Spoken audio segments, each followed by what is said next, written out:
federal government says heavy rainfall over a 5-day period will likely trigger flooding across 19 states and 76 locations. The warning issued by the National Flood and Early Warning System Center of the Federal Ministry of Environment called on stakeholders and residents to take urgent precautionary measures. Well, for more on this, Arise analyst Dayo Sobowale joins us now in the studio.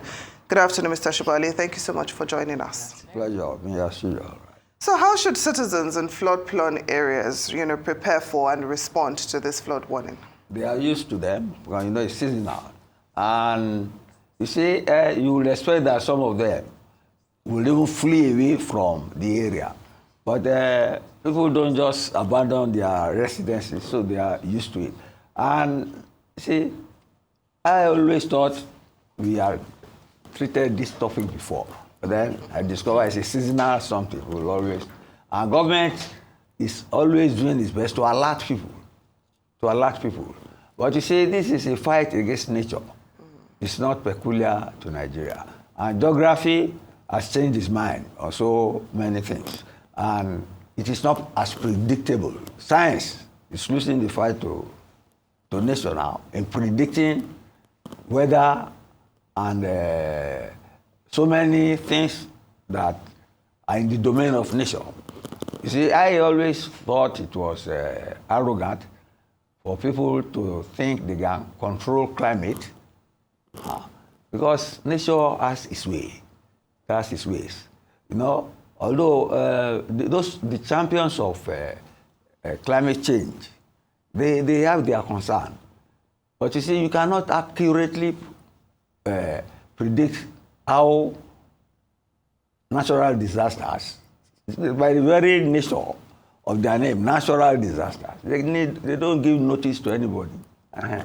Occasionally, science may pick some warnings, but you do not know the direction. Okay, you can know the direction, but you do not know the dimension. See, we are lucky here, or maybe we have not had the communication to show the extent of our sufferings. Because you see those happening in Europe, you see them in Texas, Europe, you see cars and houses being moved by floods. But I'm sure if we have enough technology, we'll be alarmed at what is happening in our own land too.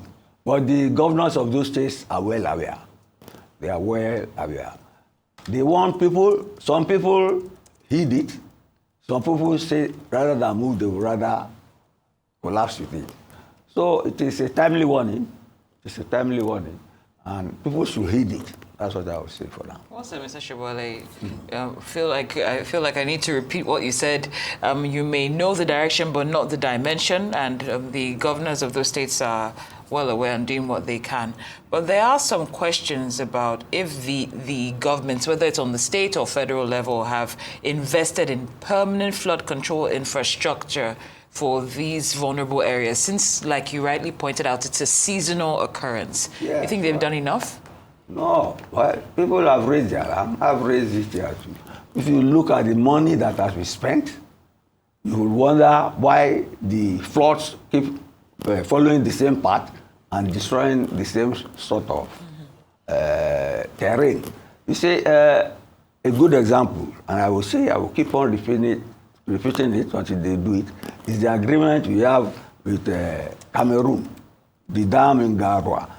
Nigeria and Cameroon sat down almost over 30 years that they will build their own dam there and they will build another one there to stem the tide, that when they release their water, it will not devastate our plain lands. But we have never done our own. So when the dam is open, through Benue River, going to the coastal, passing through Benue, Bayelsa to the ocean, it destroys everything on its path. We have still not done it. Although the last time they said they have done feasibility studies and some contracts have been awarded. But like I said, nature does not give notice when it wants to do what it has to do or what it means to do. So we have spent a lot of money, but not much to show for it. That is government responsibility, and should be held accountable for that. Yes.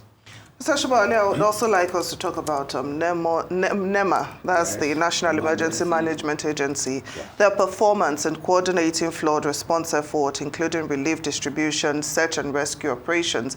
Are you satisfied, or would you like them to do more? They will need to do more. Because, see, I will be an Oliver Twist in this regard. They will need to do more. And it's not only NEMA now. You go through the media reports. The First Lady has gone to this flood-prone areas, especially Adamawa and Niger State. They are distributing succor items to help those who have been displaced. Food, clothing, shoes, and all that. But you are asking a larger question. You see, although they say they will build houses for them, but you can't be building houses every year. Let the infrastructure be in place to abate, to contain, or to divert the path of the flood. So you can use science to do that. And then we should not dwell on, although it is a necessity, we should dwell on preventing or diverting the flow of disaster, whether it is fire or water. We should divert it instead of voting money to give succor to people. That does not give a permanent solution. Does not give a permanent solution. But see, if I say it is Nigeria now, you don't seem to like that. Yeah, you're right. But you know our own political culture. We need to do more. And that's why they created all these ministries. They were not there before. Environmental stuff, all in response to show the world that we are following the warnings of climate change.